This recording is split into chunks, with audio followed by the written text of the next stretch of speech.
se candidata por nós? Quem se candidata a orar por nós? Eu oro. Pode orar, então. Tem um pouco de eco aí, eu não sei de onde é, não. Hã? Ah, sim, agora acabou. Vamos orar, então? Agradecemos, Pai amado, por estar aqui reunidos e receber o seu entendimento, o seu conhecimento sobre as coisas. É tão lindo as coisas que o Senhor faz. Realmente vai ser muito, muito lindo quando estiver no grupo, o Senhor estiver reunido os seus escolhidos ao redor do mundo, quanto tantas pessoas treinadas especificamente para certos trabalhos, educadas especificamente para certos trabalhos, certas coisas. Realmente como vai ser lindo isso, né, Senhor? E é claro, isso tira o ego da pessoa que quer fazer tudo, mas também tira o fardo da pessoa, né, em ficar tão envolvido em tantas coisas. O Senhor é perfeito em todos os seus caminhos. Muito obrigado, Senhor, por isso. Pedimos então agora que o Senhor abençoasse o nosso amado aqui, o pastor Lucas, abençoasse ele, né, e que as coisas que ele fala seja a água viva dentro dele, para que ele fale até mesmo coisas que ele nem sabe, Senhor, porque é o Espírito falando, e o Espírito ensina dessa forma e todos nós venhamos aprender. Lhe damos glória e honra, Senhor, pela tua presença. O Senhor sempre está conosco. Muito obrigado, Pai, por isso. Então, que a tua mão direita esteja sobre a cabeça do pastor Lucas e que ele venha a nos ensinar palavras lindas que o Senhor quer nos mostrar nessa noite de hoje. Obrigado, Pai, por isso. Muito obrigado por estar sempre conosco. Em nome do nosso Jesus Cristo de Nazaré. Amém, amém, amém. Amém. Hoje a casa está. Glória a Deus. Amém, glória a Deus. Graças a Deus, irmãos. Paz. Quando vocês botarem mensagem, vocês me avisem aí, porque. Paz para todos. Vocês me avisem aí, porque eu estou numa tela que eu não enxergo vocês, tá? Posso falar aqui também. Pode o irmão Batista falar, ou vocês podem usar o microfone também, se quiser. Então, nós já tivemos 6 aulas, nós estamos esperando aqui que Jesus cresça para nós andar com ele, né? Porque ele ainda está em casa, é bebezinho, né? E aí nós estamos aqui com a morte daquelas crianças na aula passada, né? Por causa de Herodes. E agora vamos ver as consequências dessas atitudes que Herodes teve, né? Então, Arquelau, que é o filho de Herodes, ele passa a governar em lugar de seu pai, mas acontece primeiro, obviamente, né, a morte de Herodes. Então, Arquelau, ele mata 3.000 fariseus, os pruxins, tá? Então, aqui tem as notas de rodapé histórica, em que coloca o seguinte: Flávio Joséfo, ele relatou essa história, e ele coloca que o ano da morte de Herodes, a hora do massacre das crianças em Betlehem, e o ano de nascimento de Jesus, né, foram acontecimentos muito próximos, né? Mas alguns historiadores, que eles ignoram as festas de Deus, né, as festas de Jeová, e durante o período do Segundo Templo, aí eles marcam a data da morte de Herodes de uma forma errada, de acordo com os eclipses lunares, né? E aí ocorre um erro matemático e um erro astronômico inadmissível, né? Então, como nós estamos vendo aí, nós estamos corrigindo todas as inconsistências históricas, né, das datas, dos calendários, dos tempos para a contagem, né, do ministério de Jesus, né? Que segundo o Michael Rood foi 490 dias. Então, Herodes mandou queimar 2 rabinos vivos na noite desse eclipse, né? Um evento que ocorreu na noite de 10 de janeiro do ano 1 da nossa era. Jesus já estava mais ou menos com 3 anos de idade, tá? Ele já devia estar lá no Egito, né? Porque ele fugiu naquela noite. E menos de um mês depois, né, que os filhos foram executados, que as crianças foram executadas em Belém. Então, como a viagem para o Egito que Jesus teve com 1 ano e 4 meses, né, já estava mais durinho, uma criança com 1 ano e 4 meses, deve ter aguentado aí uma viagem de 3 dias, talvez, né, ou até uma semana, mas um mês depois, então, eles já estavam estabelecidos lá. E lembrem-se de que eles tinham recursos para fazer essa viagem, que foi deixado pelo profeta Daniel, tá? Que os magos astrônomos do Oriente vieram né, porque o Senhor preparou toda essa situação para eles terem uma condição de fugir, né, naquela noite, que na noite anterior, né, no dia anterior, os magos astrônomos estiveram lá deixando os presentes, tá, com quantidade suficiente para que eles vivessem, né, e até custeassem o ministério de Jesus. Então, depois que os rabinos foram executados, o Herodes adoeceu, aí ele começou a ir atrás daqueles banhos, né, banhos termais que tinha lá no Mar Morto, né, que tem muito no Oriente, esses banhos de águas quentes. A região de Brasília também tem banhos de águas quentes, aqui região de Minas Gerais também tem, e eles acreditam que tem cura, né, mas para o pecado a cura é só o sangue de Jesus, né, então pode tomar banho enquanto quiser. Ficando cada vez mais doente, Herodes retirou-se para Jericó. Enquanto em Jericó, Herodes recebeu uma carta de César Augusto, dando-lhe a opção de exilar ou executar seu filho problemático.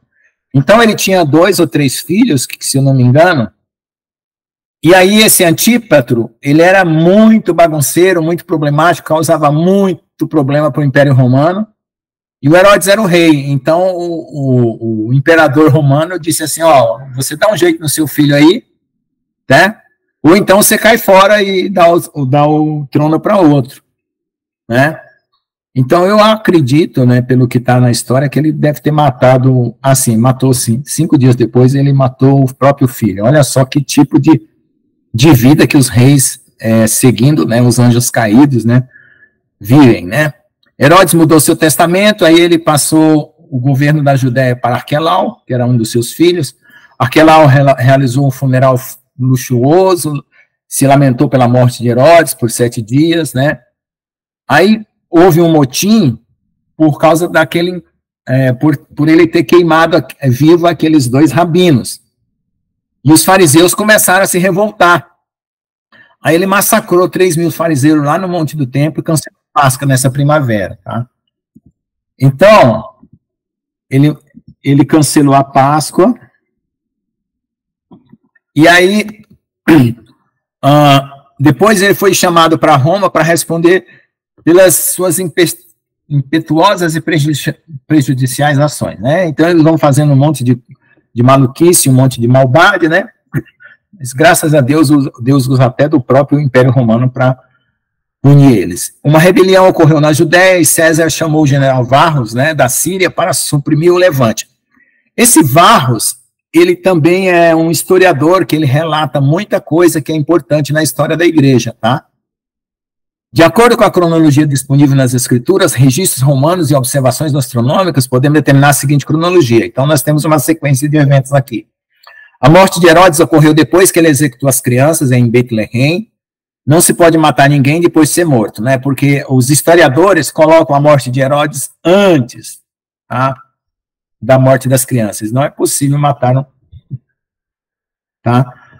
É que ele tenha sido morto antes, tá? Ele morreu depois. Herodes ordenou a morte de todas as crianças com menos de 2 anos de idade, de acordo com o tempo dos magos, né? Que a gente viu na aula passada. Os grandes sinais nos céus, a estrela, né? Que é a estrela de Belém, que é chamada, deve ter aparecido 1 ou 2 anos antes da execução das crianças, porque ela foi responsável por guiar toda a história, toda a trajetória dos magos, desde o dia que eles saíram lá da cidade deles. A viagem era muito longa, eles levaram muito tempo, né? Nós vimos que não poderia ser apenas 3 reis magos andando com riquezas pelo deserto, que eles teriam sido assaltados e mortos. Então era uma comitiva grande, com guardas e tudo, e o fato de ser 3 reis magos é porque eram 3 presentes, mas isso é uma dedução que não se constitui verdadeira, né? Jesus deve ter nascido no ano 3 ao 2, antes da contagem nossa, né? E 2 anos antes da morte de Herodes, né? O eclipse lunar de 10 de janeiro do ano 1, né, foi o eclipse lunar de um período de 10 anos, que se encaixa em todos os registros bíblicos e astronômicos. Ou seja, depois que houve esse eclipse lunar, passou-se 10 anos para que ocorresse outro, tá? Então, esse eclipse, ele ajuda os historiadores a localizar as datas desses acontecimentos, né? Como eu falei na aula passada, a NASA tem um programa de computador, e hoje qualquer um de nós podemos ter no nosso computador, que retorna o sistema solar para o tempo que você quiser, ou então avança para o futuro, tá? Os eclipses que ocorreram vários anos antes, que são estudados por aqueles que querem endossar a estrela de Belém favorita, sugerem que Jesus nasceu de 6 e 7, que é um outro erro, né? E que ele começou o ministério em 27, aos 35 anos. Então, aí eles jogam esses 6 e 7, e na hora de somar a data da idade que Jesus começou o ministério, dá 35 anos.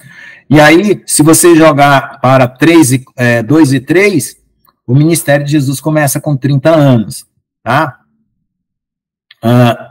Tem uma expressão que é usada, né, no Evangelho de Lucas, que diz assim, ele tinha por volta, né, cerca de, mas não atingiu, né, por volta de 30 anos de idade, quer dizer que ainda não tinha completado 30 anos, como precisamente afirmado em Lucas 3:23, tá?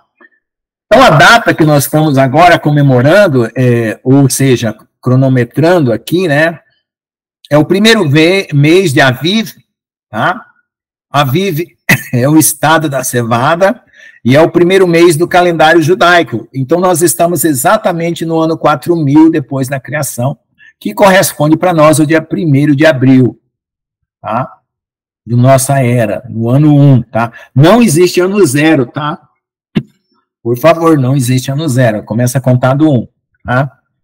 Então, no livro de Antiguidades, 17:2, do 17 ao 18, existe esse relato aqui, que foi feito por Joséfo, né? Joséfo é um historiador judeu, que trabalhou para o Império Romano, reconstituindo a história da humanidade, desde a criação. Se você for ler Flávio Joséfo, ele começa igual a Bíblia, o Gênesis, tá? Então, ele considera a criação como parte da história. Hoje, na escola, se você for estudar história, eles vão colocar o Big Bang, teoria da evolução, eles não colocam a criação como parte da história. Existe um escritor italiano muito interessante e muito culto, que há uns anos atrás ele começava a história da humanidade com a criação, só que esse livro também foi tirado das escolas, tá? E como eu sempre falo, né, se nós entendêssemos a história da criação, nós estaríamos ensinando para os nossos filhos, e ela estaria sendo ensinada na escola, e o evangelho já estaria muito mais preparado para ser colocado, né, no coração das pessoas, porque as pessoas entenderiam, né, que a história, ela é a criação de Deus, a queda, a redenção, a salvação, que é a morte de Jesus na cruz, e a redenção, que é a volta. São esses 4 aspectos da história que isso não é uma religião. Então, a gente tem que tirar essa tarja religiosa que todo mundo carrega, que é isso, que é aquilo, que é religião A, religião B, C. Não, é a história da criação, não existe outra, certo? E o caráter de Deus é imutável e a sua palavra é íntegra, então, se ele fala que ele criou, ele criou. Não interessa se é o Big Bang, o que falam por aí, Deus criou, tá? Então, Arquelau achava que a situação era impossível de salvar, então ele enviou seu exército inteiro, incluindo uma cavalaria romana, para impedir que aqueles que estavam acampados ao redor de Jerusalém ajudassem os que estavam no templo. Agora a cavalaria matou cerca de 3.000 homens, mas o resto foi para as colinas próximas. Então, o que aconteceu? Quando ele matou esses 2 rabinos aí, acho que ele queimou vivo, né? Pelo que nós lemos lá. Aí, esses outros fariseus, pruxins, né? Que são chamados pruxins, se rebelaram. E eles ficaram lá ao redor do templo, tá? E aí, eles invadiram lá com cavalaria, mataram e o pessoal fugiu, né? Assim, Arquelau proclamou que todos deveriam voltar para os seus lares, né? Ele dispersou a manifestação, né? Naquela época, né? Não com prisão, né? Mas com morte mesmo. Mesmo aqueles que se aventuraram por desconhecimento, abandonaram a festa da Páscoa, desistindo por medo dos danos maiores. A festa da Páscoa são uma das 3 festas nacionais de Israel, onde é levado o dízimo. O dízimo não é para ser pago todo mês é oferta, dízimo era só 3 vezes ao ano. O povo dava dízimo de tudo, das pombas, das galinhas, do vinho, da oliveira, da azeitona, de tudo que eles tinham. E era na Páscoa, no Pentecoste e nos tabernáculos, tá? Amém? Então, vamos lá. Yosef, Miriam e Yeshua voltam do Egito. Então, com a intenção de estabelecer em Belém, Beit-Lehem, mas encontrando os problemas na Judéia, José retorna a Nazaré, no distrito de gentios. Claro, depois que ele volta, ele percebe que a Judéia está bem perturbada, né? Aí ele fala, não, vamos para Nazaré, que é na Galileia. Essa Galileia era um local de que tinha muitos gentios, né, muito mais gentios do que judeus, então o povo era desprezado pelo restante dos judeus. Mas isso aí faz cumprir uma profecia, né, de Isaías, que é onde Deus chama o seu filho lá da Galileia, tá? É como eu sempre falo, né, tinha 5 situações para Deus cumprir, Deus cumpriu as 5 e ninguém sabia direito como que era, né? Jesus tinha que ser rei em Jerusalém, tinha que nascer em Belém, tinha que ir para o Egito, tinha que vir da Galileia, então isso era uma confusão na época para saber de onde Jesus teria vindo. Mas ele nasceu em Belém, fugiu para o Egito, voltou para Galileia e morreu em Jerusalém. Então Deus cumpriu tudo, né? E o povo na época não sabia colocar essa sequência em ordem, assim como a gente não sabe hoje colocar a sequência do Apocalipse em ordem, mas vai cumprir tudo, não se preocupe, glória a Deus. Então nós vamos agora para a primavera do ano 4000, Mateus 2, de 21 a 23. Então José se levantou, Yosef, né? Se levantou e tomou o menino e sua mãe e foi para a terra de Israel, né? Saiu lá do Egito. Mas ouvindo que Arquelau reinava na Judéia, em lugar de Herodes, seu pai, Yosef teve medo de ir para lá. Claro, ele ficou sabendo da morte dos fariseus, né? E da morte dos rabinos. Mas aconselhado por revelação em sonhos do Todo-Poderoso para rodear a Judéia, ele foi para a região dos gentios.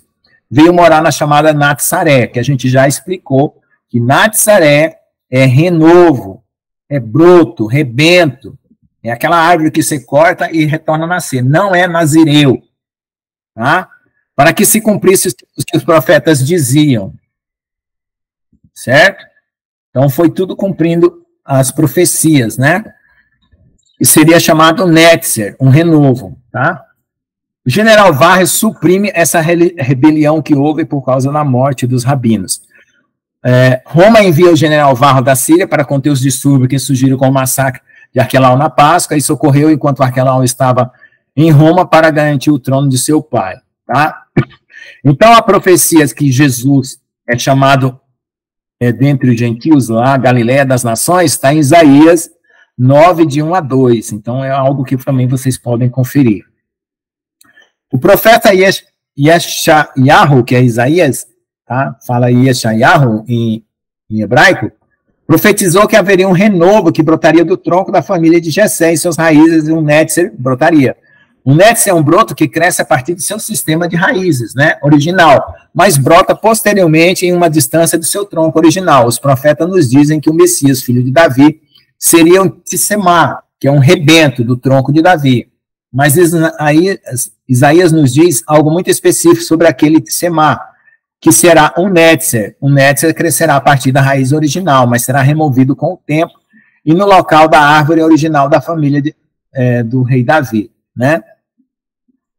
E a cidade de Natsaré, na região da Galileia, né, no norte de Israel, foi povoada pela família de Davi, tanto Miriam, um descendente do rei Davi, por meio de seu filho Salomão, né, quanto seu marido Yosef, um descendente também do rei Davi, por meio do seu filho Natã. Isso também nós já vimos, tá? Cresceram em Natsaré, cercado por seus parentes distantes. Muito provavelmente, o povo de Natsaré se estabeleceu na área durante a ocupação grega de Israel. A cidade foi nomeada em reconhecimento de sua identidade como um renovo, brotando da raiz original da árvore de Jessé, em um lugar de tempos distantes, né? Então, houve uma invasão em Jerusalém, né, na época do Alexandre o Grande, né, e depois continuou essa destruição de Jerusalém até Antíoco Epifânio. Eu aconselho vocês, tenham um livro do Macabeus 1 e 2, vocês põem em áudio, procura lá Macabeus 1 e 2 no YouTube, e ouçam a história, é muito interessante, vocês vão entender por que o Império Romano estava junto lá com o povo de Jerusalém, tá? Eles fizeram um acordo de paz, usando o Império Romano, e depois o Império Romano começou a oprimir eles. Então a história parece que vai se repetir também. Muito provavelmente o povo de Natsaré se estabeleceu numa área durante a ocupação grega. A cidade foi nomeada em reconhecimento a sua identidade como um renovo brotando da raiz original da árvore de Jessé em um lugar distante. Miriam e Yosef tinham parentes em Beit Lehem, o que tornou mais fácil para eles viverem lá após o nascimento de Yeshua, até que tiveram que fugir para o Egito. Quando voltaram do Egito, sua intenção era retornar para Beit Lehem. mas receberam instrução divina de ir para Nazaré. Tudo cumprimento de Deus. Deus já sabia, né, que Arquelau ia matar esse povo, que Arquelau ia matar esses fariseus, e que nessa época eles precisavam sair do Egito para ir para Galiléia. A profecia do Senhor, ela dá os caminhos, mas não dá detalhe. Deus, ele não conta detalhes, tá? A gente só vai ficar sabendo os detalhes depois dos acontecimentos. Por que não conta detalhes? Gente, é uma coisa muito importante isso que eu vou falar, mas é muito, muito, muito importante. Nós estamos numa guerra celestial terrível com um querubim que era o primeiro-ministro do céu que se revoltou contra Deus, porque quis tomar o lugar de Deus. Então, as prerrogativas que ele tinha como querubim era de entender muita coisa da história e antecipar as coisas da história, por isso ele persegue nós. Então, eu participei de uma igreja que ficava fazendo batalha espiritual, ungindo cadeira, ungindo não querendo desfazer, mas é uma visão tosca da guerra espiritual, ungindo degrau de igreja e tal, ungindo chave de carro e tal, nada contra abençoar os irmãos, né? Mas a batalha espiritual é muito mais grande, é maior do que vocês imaginam, gente. Nós temos 2 níveis da batalha espiritual, o nível pessoal, o nível de igreja, um nível de potestade, e um nível que são os anjos que batalham, tá? E nós fazemos parte dessa batalha como igreja com as orações, certo? Então não tente viver uma vida tão sossegada assim, porque você não vai conseguir, tá?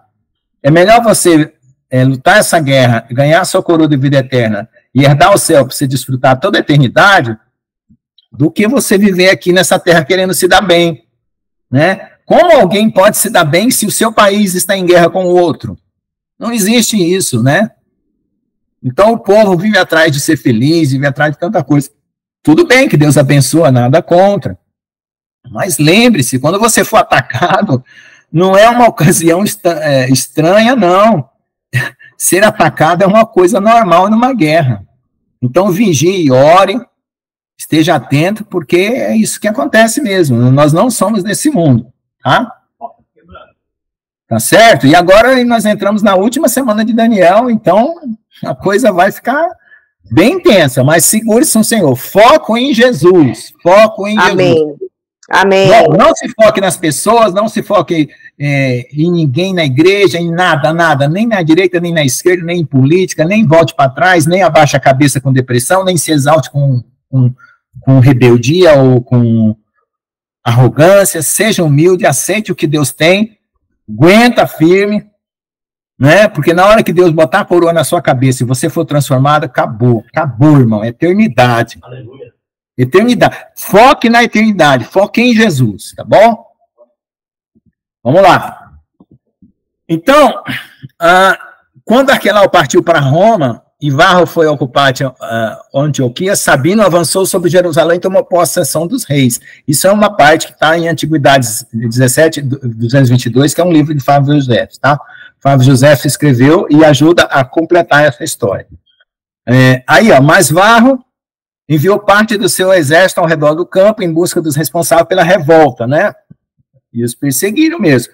E quando os encontraram, eles puniam os culpados. Houve também alguns que ele perdoou, mas 2.000 foram crucificados sobre essa acusação de rebeldia, tá? Quer dizer, eles podiam matar quem eles queriam lá, os rabinos que eles queimaram vivo, e todo mundo tinha que ficar quieto, tá? Então, veja só, gente, pelo amor de Deus, outra coisa hiper importante que eu falo para todo mundo: não tenha medo da morte. Quando você morre com Jesus, você está no céu garantido, gente. Se você for passar para ser um mártir, glória a Deus, você vai ter uma glória terrível, um prêmio especial no céu. Não existe esse negócio, vocês não morrem mais, vocês não existe morte. E não existe acaso para vocês. Vocês não ficam doentes por acaso, vocês não têm problema por acaso, ou é guerra espiritual, ou é Deus querendo tratar com vocês. Tá? Pare de olhar a vida como se fosse uma coisa efêmera, sem valor. Tá? Vamos lá, que aqui ninguém passa a mão na cabeça de ninguém, não. Vamos embora. Yeshua cresce Nazaré. Opa, Jesus cresceu. Vamos andar com ele agora. A promessa aqui é andar com ele. Terceira declaração resumida de Lucas. Então, Lucas faz uma declaração para começar uma descrição. O menino crescia, se fortalecia, se enchia de sabedoria e graça. Jeová estava sobre ele. Yeshua sobe para Jerusalém, né, para a Páscoa. Yeshua surpreende os estudiosos da Torá reunidos em Jerusalém para a festa. A palavra Jerusalém, Shalém quer dizer paz. Jeru. Vocês lembram de Gideão? O nome dele era Jerubaal. Jerubaal, aquele que contende com Baal. Então, Jeru é aquele... Ir também é cidade, tem uma simbologia de cidade também. Mas é aquele que contende pela paz. Então, Jerusalém é a cidade que luta para alcançar a paz. Tá? Sobe para Jerusalém para a Páscoa. Então, Jesus, ele cumpria todas as festas. Esse não é o Jesus grego, tá? É o Jesus hebraico, né? Que veio para o seu povo e eles não receberam. Yeshua surpreende os estudiosos da Torá reunidos para a festa. Então, mais ou menos aquele, mais ou menos tinha 12 anos, né? Vamos lá, vamos ver esse evento aí. Então, foi na Páscoa, no dia 15 ao 21 de abril, 15 a 21 do dia do primeiro mês, né? Que é mais ou menos abril para nós, tá? São 7 dias, tá? Do ano 4010. Então, veja que nós já estamos aqui no ano 10 da nossa era, certo? Contando que Jesus nasceu 2 anos antes, ele está mais ou menos com 12 anos. Que é quando faz o bar mitzvah, tá? Tem o bat mitzvah e o bar mitzvah, acho que é isso, um é para o filho e o outro é para a filha, tá? Onde ele se declara um adulto, né? Em Jerusalém, as pessoas passam a ser responsáveis pelas suas obras a partir dos 12 anos. Isso é contado para nós também. Crianças a partir de 12 anos já têm responsabilidade dos seus atos. Então, outra coisa aqui que é para vocês entenderem. Se o arrebatamento acontecer, as crianças que estão com 5 anos hoje vão subir até o final dos 7 anos sem problema. Mas as crianças com mais de 5 anos, se o arrebatamento demorar mas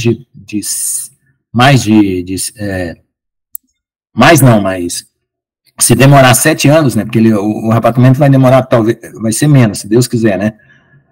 Então, essas crianças vão estar sendo responsáveis de suas atitudes nesses últimos dias.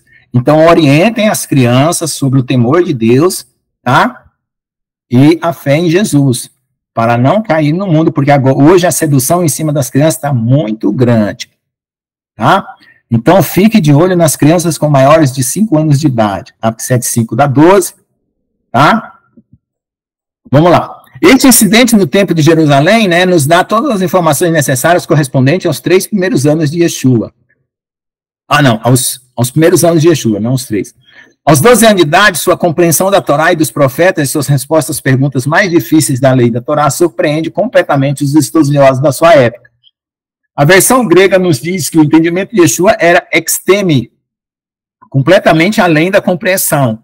Os sábios da Torá, né, Yeshua apresentou as escrituras de tal forma que eles foram assombrados. Este último registro da cronologia até o dia de sua imersão, 17 anos depois. Então, 12 com 17 dá 29, né?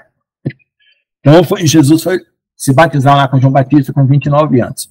Então, Lucas 2, 41 a 51. Os pais de Yeshua iam a Jerusalém todos os anos para a festa da Páscoa. Óbvio, judeu, né? E quando ele tinha 12 anos, eles subiram para Jerusalém conforme o mandamento. Quando eles voltaram após a festa do Pães Asmos, né? Porque eles tinham que cumprir toda a festa, o menino Yeshua permaneceu em Jerusalém sem que Yosef e sua mãe soubessem. E pensando que ele estava entre o grupo, né? Porque viajava em caravana, em família, certo? Por que viajava em caravana? Porque família protegia a família. Tá? Ninguém viajava sozinho. É proteção. Eles caminharam um dia de viagem e procuraram entre os parentes e conhecidos, mas como eles não o encontraram, eles imediatamente voltaram a Jerusalém e começaram a procurá-lo. E aconteceu que 3 dias após a busca, eles encontraram no templo. Olha, presta atenção, 3 dias, tem significado espiritual. Sentado no meio dos mestres da Torá, ouvindo-os e questionando-os. E todos os que ouviram maravilhados de sua inteligência e suas respostas. Quando viram, se surpreenderam. E sua mãe lhe disse: filho, por que você nos fez assim? Eis que seu pai e eu procuramos por você com angústia. E então Yeshua lhe disse: como foi que me procuraram? Então, na tradução, está errado o jeito que Jesus fala para a mãe aí. Como foi que me procuraram? Foi a pergunta que ele fez. Ou seja, a maneira que vocês entendiam que eu deveria estar, onde eu deveria estar. Não sabia que eu devia estar na casa de meu pai? Né? Mas eles não entenderam as palavras que ele disse. Yeshua desceu a Jerusalém com eles e voltou para Nazaré e estava sujeito a eles. E sua mãe guardava todas as coisas em seu coração. Então, ele não deu uma resposta grosseira, como às vezes parece, né? E também quando, lá nas bodas, nós vamos ver, né? Também ele não deu uma resposta grosseira, como está na tradução. Olha só a explicação, né? Bom, aqui no verso 101, né? Tem uma referência no 101, que é o mandamento de ir todo ano comemorar a Páscoa, está em Deuteronômio 16:16. Engraçado que os versículos bíblicos, os versículos mais importantes são versículos que repetem, né? O capítulo e o número do capítulo, né? João 6:6, João 10:10, Deuteronômio 16:16, é bom ir guardando, né? Essas palavras assim. Yosef e Miriam tinham viajado um dia inteiro sem nem mesmo ter certeza de que Yeshua estava com eles, né? Eles ficaram desatentos, né? No final do dia, eles entraram em pânico ao perceber que ele não estava na caravana. Eles imediatamente voltaram para Jerusalém e procuraram pelos 3 dias seguintes e sem dúvida, noites sem dormir. Quando o encontraram, né? Vamos ver aqui, no templo, compreensivelmente, o desaprovaram, mas ele respondeu com uma pergunta simples: como é que vocês estavam procurando por mim? Foram eles que o deixaram para trás. Yeshua foi ao templo onde estaria seguro e sob os cuidados do sacerdote em seus turnos. Então, Yeshua, ele ficou sabendo que o lugar mais seguro para ele se proteger de roubo, de qualquer violência que tinha na cidade, era no templo, tá? Por isso que ele foi lá, além do que foi para pregar a palavra. Ele estava no templo o tempo todo, na casa de meu pai, e teve que esperar 4 dias até que finalmente procuraram lá, onde eles olharam durante aqueles dias, né? O que eles ficaram procurando em outro lugar, né? Se ele tivesse ocorrido vasculhar o templo assim que retornassem a Jerusalém, eles teriam evitado muita dor. Eles estavam compreensivelmente preocupados e não pensando com clareza. O versículo 51 nos ensina que Yeshua não era confrontador e nem desobediente. Ele voltou com eles para Nazaré e permaneceu sob sua autoridade. A Almeida Revista Corrigida, 1911, né, traduz Tov Toia, Patros, aí eu não sei ler o resto, né, mas vamos traduzir. Devo estar nos negócios de meu pai, mas não há nenhuma palavra comercial no texto. Tá? Nasio e DHH e NTV traduzem esse versículo. Você não sabia que eu deveria estar na casa do meu pai? Olha só, uma expressão grosseira, tá? Que é traduzido na linguagem do Novo Testamento, tá? Certo? Então, aí, e eles nos fornecem a palavra casa, que é consistente com o texto, tá? Ok? Não, ele falou assim, como é que vocês estavam procurando por mim? Foi a pergunta que ele fez, tá? Então, vamos lá. Agora, Yeshua amadurece e se torna um jovem em Nazaré. Quarta declaração resumida de Lucas. Yeshua cresceu em sabedoria, estatura e graça para com Jeová e os homens. Então vamos ver algumas explicações do Evangelho de Lucas e de Marcos. Desde a Tevilá, 11º mês, né, do Shabat, de 4026, até os preparativos das Páscoas, né. Então vamos agora começar o ministério do Evangelho do Reino, o ministério Messias. No Evangelho de Lucas, documenta em ordem cronológica o ministério de Yeshua como filho do homem. Depois de apresentar o ministério de Yohanan ben Zechariah, que é João Batista, detalhar a imersão, né, que é o Tevilá, de Yeshua, o jejum de 40 dias e a tentação no deserto. Então ele se batiza, vai para o jejum de 40 dias e para a tentação no deserto. Lucas permanece em silêncio pelos próximos 3 meses, até que Yeshua deixe Jerusalém após a festa de Shavuot, que é a festa das semanas, né, que é o Pentecostes, quando ele fica sabendo da prisão de Yohanan. Ele retorna a Galiléia, onde começa a ensinar nas sinagogas dos fariseus. Tá?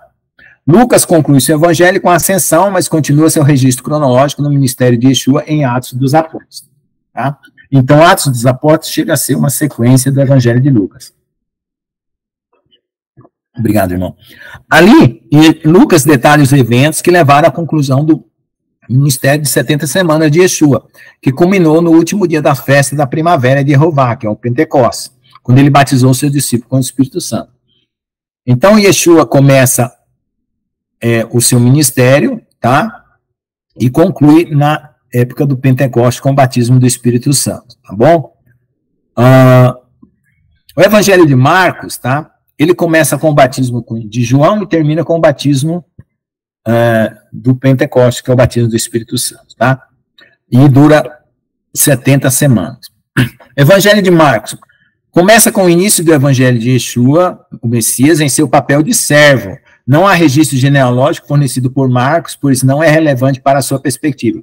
Marcos estava escrevendo a história de um servo, então não tem nem genealogia, né? E assim por diante. Após uma breve apresentação de Yohanan, que é de João Batista, Marcos resume o Tevilá, que é o batismo, o jejum e a tentação de Yeshua.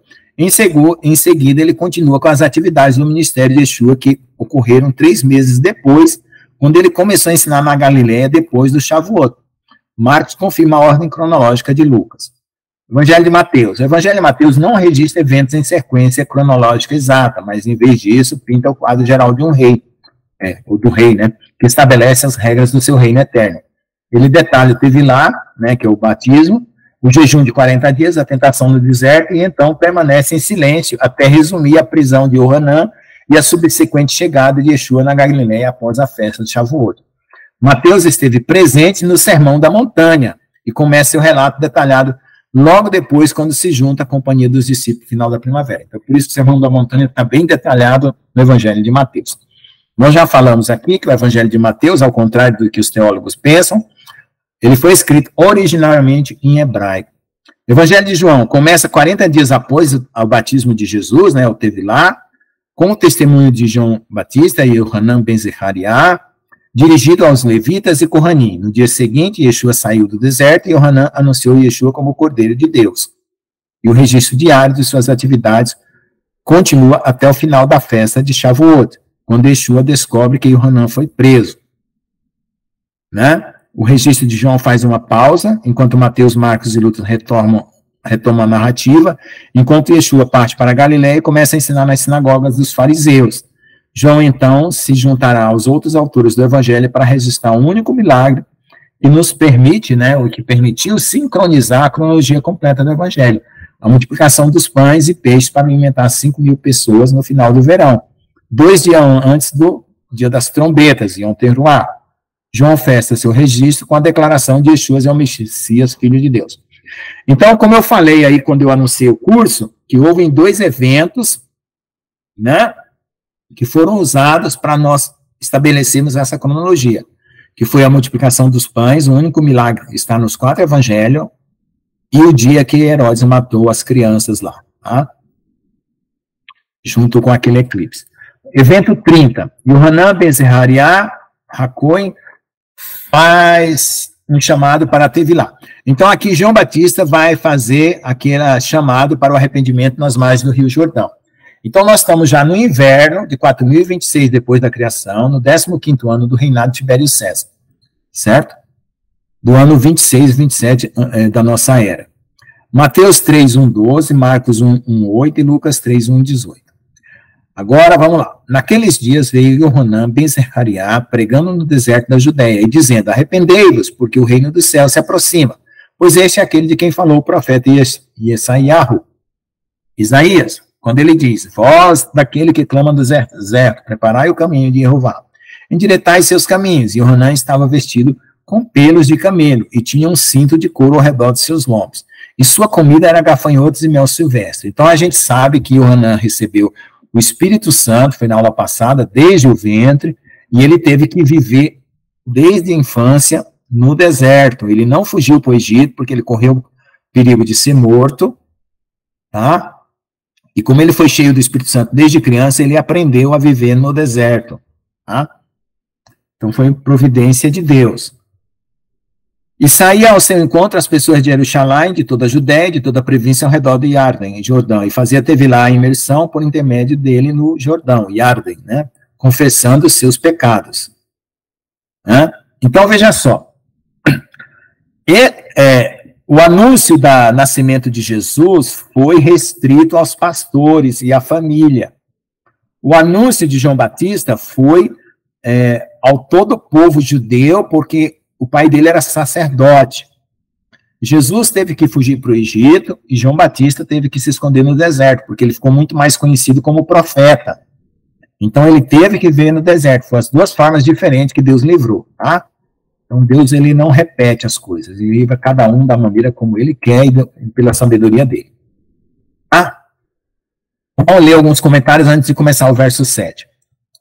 Yohanan não viveu uma sociedade civilizada, ele se alimentou com uma dieta nômade no deserto da Judéia, onde viveu e foi instruído pelo Espírito Santo, do qual foi cheio desde o ventre de sua mãe. Lucas 1,15.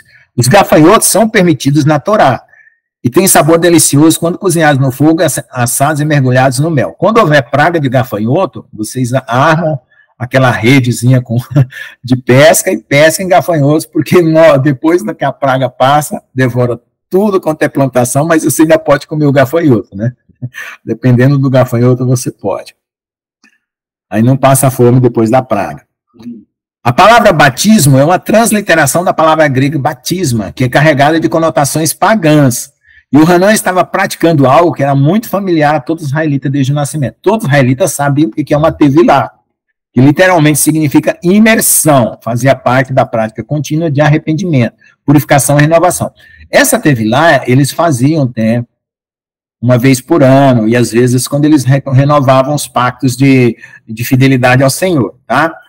O tevilá sempre é uma imersão total na água, e geralmente era feito na privacidade. O tevilá não tem relação com a prática pagã do batismo, que geralmente consiste em um padre borrifar água sobre o iniciado. Embora houvesse, isso aqui é um comentário do Marco Rude. Como eu falei, tem coisa que eu concordo, tem coisa que eu não concordo. E eu exponho bem claras as minhas razões por quais eu não concordo e não concordo, tá? Quando o povo passou pelas águas do Mar Vermelho e pelas águas do Jordão, as águas borrifavam o povo. E Paulo fala que eles foram batizados no mar, tá?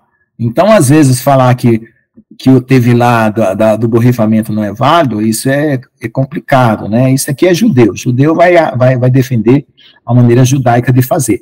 Mas a gente tem que lembrar que o povo foi batizado, Paulo fala que o povo foi batizado quando passou por meio do Mar Vermelho. Então, quando você está passando uma parede de água de um lado, uma parede de água do outro, o que acontece? Borrifa a água na sua cara, minha filha. Então, ali borrifou o povo todo, no corpo inteiro. Embora houvesse um mikvê, uma piscina de imersão no templo e em toda a sinagoga da comunidade, Yohanan estava fazendo um apelo público ao arrependimento completamente fora do sistema religioso, que incluía um sacerdote dos saduceus, encarregado do serviço do templo, e o sistema do pruxim, fariseus na sinagoga, exercendo fora dos mandamentos que Moisés deu a Israel. Então, o que aconteceu? Por que João Batista estava fazendo esse apelo público? Todo mundo praticava essa tevilá dentro de uma piscina, mikvê, no templo.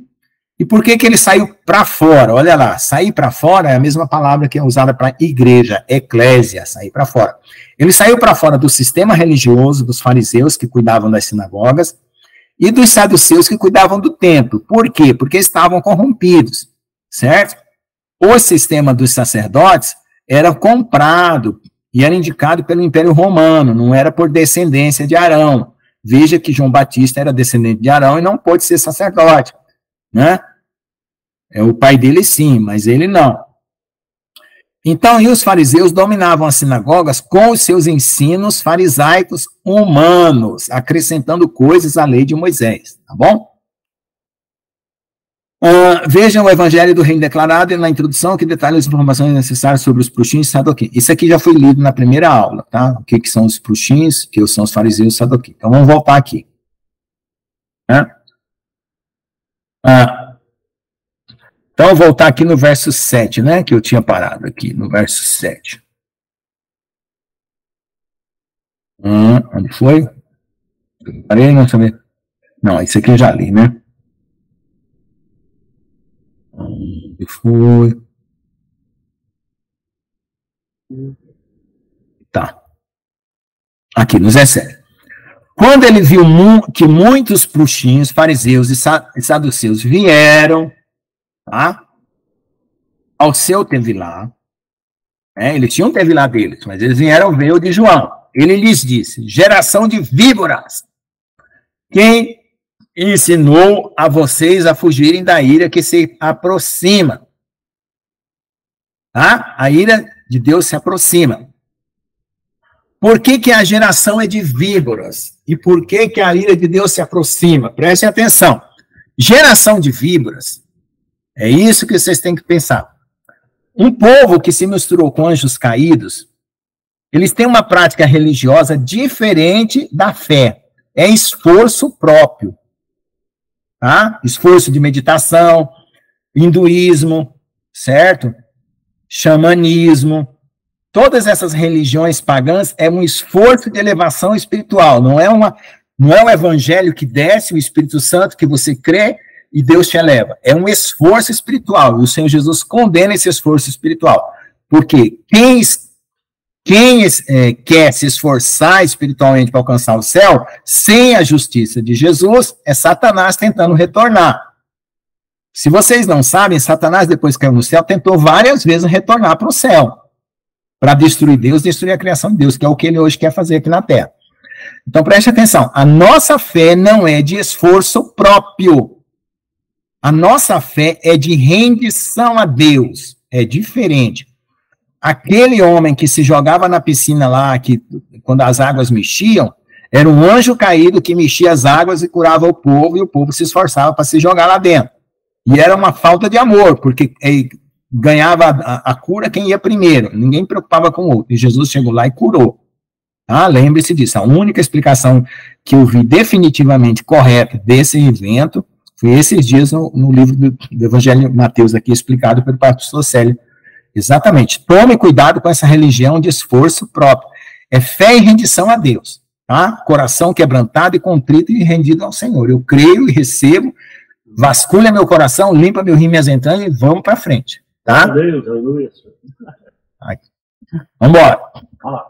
Então, geração de víboras, eles tinham contaminação com as serpentes, e as serpentes gostam de esforço próprio, de crescer espiritualmente por esforço. Quem ensinou a vocês a fugirem da ira que se aproxima? Então, a maneira de tratar as serpentes é diferente da maneira de tratar os outros corações. Produzam, portanto, frutos dignos de arrependimento. Vocês querem realmente se reconciliar com Deus, se arrependam. Não pensem em dizer dentro de vocês, temos Abraão como nosso pai, porque eu vos digo a vocês que Jeová pode criar filhos para Abraão até mesmo das pedras. Ora, semente da serpente misturada com a semente de Abraão, né, tinha uma justificativa de esforço próprio para voltar para o céu, claro. Deus prometeu para Abraão que a descendência dele cobriria toda a terra, aí o Satanás falou, eu vou entrar nessa fila, né, negão? E já sabem, e já também o machado está colocado na raiz das árvores, portanto, toda árvore que não dá bons frutos é colocada lançada ao fogo. Então, qualquer pessoa que se arrependa verdadeiramente e se renda ao Senhor, porque o arrependimento é rendição, né? Arrependimento é deixar-se morrer. Deixar-se morrer para a carne. Certo? Então, acontece exatamente uma mudança no coração. Em verdade vos faço, teve lá nas águas, neste dia de arrependimento, mas aquele que vem depois de mim, cujo calçado não sou digno de carregar, é mais poderoso do que eu, ele fará, teve lá no fogo de Ruach Kodesh, que é o fogo do Espírito Santo. Eu vou só terminar para fazer um outro comentário aqui. Se eu rastelo, porque eu rastelo aquela garfozão que você pega a palha e vai jogando para fora no fogo para tirar o trigo da palha, ou o arroz da palha, qualquer plantação de gramíneas, tá? Então, eu não tinha outra palavra, encontrei rastela, aí coloquei até um comentário lá, porque no inglês, eu não ia colocar tridente, porque tridente é um símbolo usado lá daquele rei dos mares lá, aquele deus dos mares lá, eu não quis colocar isso para não dar essa conotação. Está na sua nome. Fala, filha, minha filha me ajudou nisso aí, fala, filha. É forcado o nome. Como? Forcado. Forcado, rastelo, forcado, tá. E não é tridente, o povo coloca tridente. Obrigado, filha. Ela me ajudou também nessa parte. Ele limpará só ele colherá seu trigo no celeiro. Então, limpar a eira, colocar o trigo, jogar a palha fora e juntar o trigo. Que queimará a palha com fogo, não será apagado. Então, vamos lá. Este é o começo do evangelho de Yeshua, Messias, filho de Elohim, como está escrito, o profeta Yesaiah. Então vamos ver aqui um cântico, tá na forma de poema, tá? Tá certo? Um cântico. Ah, deixa eu falar aqui, antes de continuar, é o seguinte, preste atenção o que acontece. O que é o batismo para nós? O batismo, os anjos caídos, eles contam que eles vieram das águas primordiais, eles emergiram das águas, tá?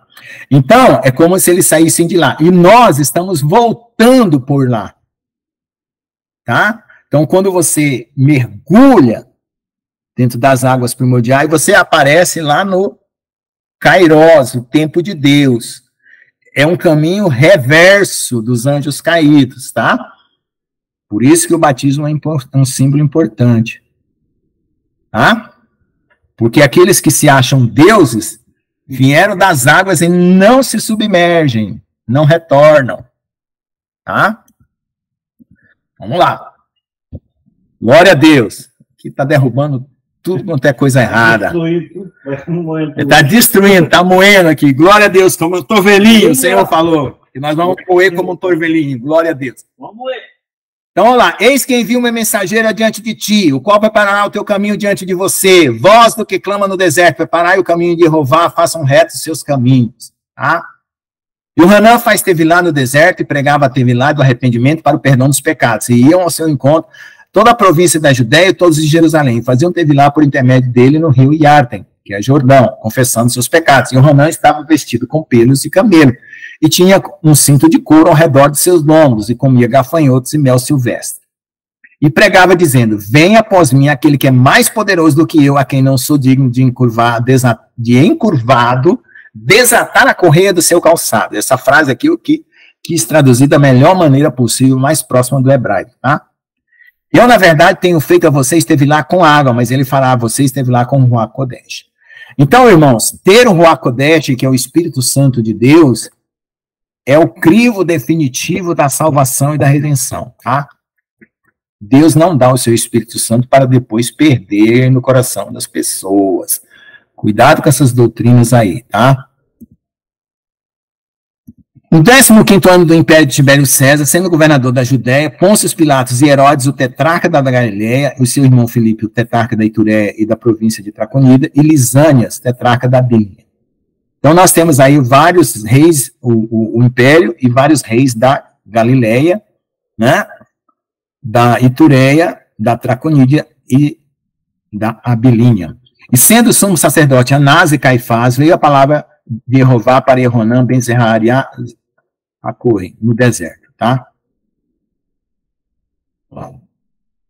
Aí aqui a explicação, né, que eu vou ler aqui também, ó, forcado ou garfo usado como agricultor para limpar sua ira. Tibério reinou como um ancião Augusto, como corregente a partir do ano 12, como regente único começando no ano 14, o 15º ano estimado, contado a partir do ano 12. A primeira evidência física da existência de Pilatos foi descoberta em 1961, quando um bloco de calcário preto foi encontrado no Teatro Romano Cesareia Marítima, capital da província da Judéia. O bloco teve uma dedicação danificada por parte de Pilatos para Tibério César. Essa dedicatória declara que Pilatos, Ectus Iuda, geralmente como Perfectus Iudeia, ou seja, perfeito do governador da Judéia. A patente dos primeiros governadores da Judéia foi prefeito. A categoria dos seguintes era procurador, começando com Cúspios Fados, em 44 da nossa era. A inscrição está atualmente no Museu de Israel, em Jerusalém, número de inventário, AE, em 1963, número 104, datado de 26 a 37 da nossa era. Foi descoberto em Cesareia, Israel, por um grupo liderado por Antônio Frova. Então, irmãos, é o seguinte, por que a Bíblia, ela conta toda a história, ela foi duvidada, para poder ter os achados agora modernos para confirmá-la. Porque é o seguinte, vou só explicar uma coisa que aconteceu. Quando surgiu aqueles dois partidos políticos, um que fica desse lado do corpo e outro que fica desse outro lado do corpo, vocês entenderam, né? Aqueles dois partidos políticos, que ficam desse lado, né? Os homens começaram um processo chamado humanista e materialista. O que era o processo humanista e materialista? Eles começaram a recolher tudo que era escrito antigo pelos homens e a documentar a história. Certo? Só que com o pessoal desse lado aqui, ó, do lado do coração, né, daquele que o amor ganhou na eleição, eles começaram a falsificar documentos. Nessa falsificação, a Bíblia foi tida como sem necessidade. É por isso que começou esse processo de provar que as coisas da Bíblia eram historicamente verdadeiras, tá? Mas foi por causa disso, não porque ela não é verdadeira. Por causa disso. Né? Como diz, né? Os inocentes pagam pelos pecadores, né? Bom, Filipe e seu irmão Herodes começaram a reinar juntos, após a morte de seu pai Herodes o Grande, no ano 27 no reinado. Esse Herodes que perseguiu as crianças é o pai do Herodes que vai matar Tiago e vai morrer comido de bicho, lá em Atos dos Apóstolos, tá? Olha só que família. Legalmente, há apenas um sacerdote, sumo sacerdote. Ananias e Caifás foram nomeados por Roma, tá vendo? Embora nenhum deles se qualificasse para o cargo. Yohanan, filho de Zerariá, era o sumo sacerdote designado celestialmente, que anunciaria a chegada do Messias. Então, veja que já tinha uma religião oficial comandada pelo Império Romano, tá certo? Tá? E agora vai voltar de novo. Ah, vai ter o falso e o verdadeiro. O verdadeiro é perseguido. Então, Anás e Caifás, veio a palavra, e sendo o sumo sacerdote Anás e Caifás, veio a palavra de Jeová para Yohanan ben Zerariá, o Cohen, no deserto. Vamos lá. E ele percorreu a região contígua do Iarden, do Jordão, pregando o arrependimento. Teve lá, para o perdão dos pecados, como está escrito no livro das palavras do profeta Jesaias. Voz que clama do deserto, preparai os caminhos do Senhor. Acho que é isso aqui, né? Já li. Isso eu já li, né? Ou não, está repetindo, agora não lembro. Vou ver para trás aqui, se eu... Não é. É só repetindo. É por causa que é do outro livro. Vamos lá. Voz do que clama no deserto, preparai o caminho de Jeová, façam seus caminhos retos, todo vale será preenchido e cada montanha e colina serão abaixados. Os caminhos tortuosos serão endireitados e as estradas irregulares serão niveladas, e toda a carne verá a salvação de Jeová. Yohanan disse à multidão que saíram para fazer lá por intermédio dele: ó geração de víboras, quem ensinou vocês a fugirem da ira que se aproxima? Então nós estamos repetindo porque são 4 evangelhos, tá? Fazei, portanto, frutos dignos de arrependimento e não comecem a dizer de si mesmo temos Abraão como nosso pai. Porque digo a você que Jeová pode criar filhos para Abraão até mesmo nas pedras. E agora também o machado é colocado na raiz das árvores, portanto toda árvore que não dá bons frutos é cortada e lançada ao fogo. E o povo perguntou dizendo: que faremos então? Então, irmãos, o evangelho, ele é pregado por baixo. Ele não é pregado por cima. Ele pega o maior pecador e ensina ele a se arrepender.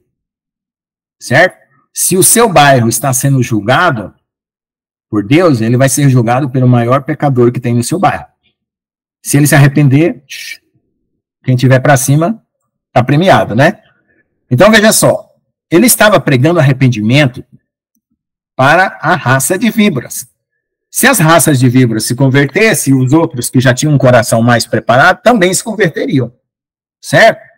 Então, as pessoas, quando elas sentem essa palavra de arrependimento, normalmente quem teme a Deus já anda arrependido. Né? Aí ele vai fazer essa pergunta aqui: que faremos então? Tá? E aqueles que não andam arrependidos vão ter que passar por um processo. Né? E aí, se sair bem do processo, se arrepende, né? E respondendo, ele disse: aquele que tem 2 túnicas, dá ao que não tem, o que tiver o que comer, façam o mesmo. Alguns publicanos também vieram para fazer tevilhar. Disseram: Moré, mestre, o que faremos? Ele disse: não exijam mais do que ordenado a vocês. Então tinha corrupção, né? Alguns soldados também lhe perguntaram, dizendo: e nós, o que faremos? Ele disse: não extorquem a ninguém, nem caluniem, e se contente com seu salário. Então tinha soldados que eram comprados para caluniar e prender as pessoas, tomar bens, né, dos outros, por causa de inveja. Como o povo estava na expectativa, todos se perguntando em seus corações se talvez Yohanan seria o Messias, né? Yohanan respondeu, dizendo a todos: eu verdadeiramente faço a tevilá na água, mas vem o mais poderoso que eu não sou digno de desamarrar com ele do seu sapato, do seu calçado. Ele o fará. O tevilá no Ruach Kodesh, o Espírito Santo, e no fogo. O seu rastelo está em sua mão. Limpará a sua eira, recolherá o trigo no seu celeiro e queimará a palha em um fogo que nunca se apagará. Com essas e muitas outras ilustrações, anunciava boas novas ao povo. Ah. que é boas novas? Por que um arrependimento e um anúncio, né, de que vai vir o fogo, né, e vai vir queimar, é uma boa nova? Por quê? Porque se você se arrepende ou se você se rende a Deus, o Senhor vai te dar a vida eterna e livrar do pecado e da ira, tá? Ok?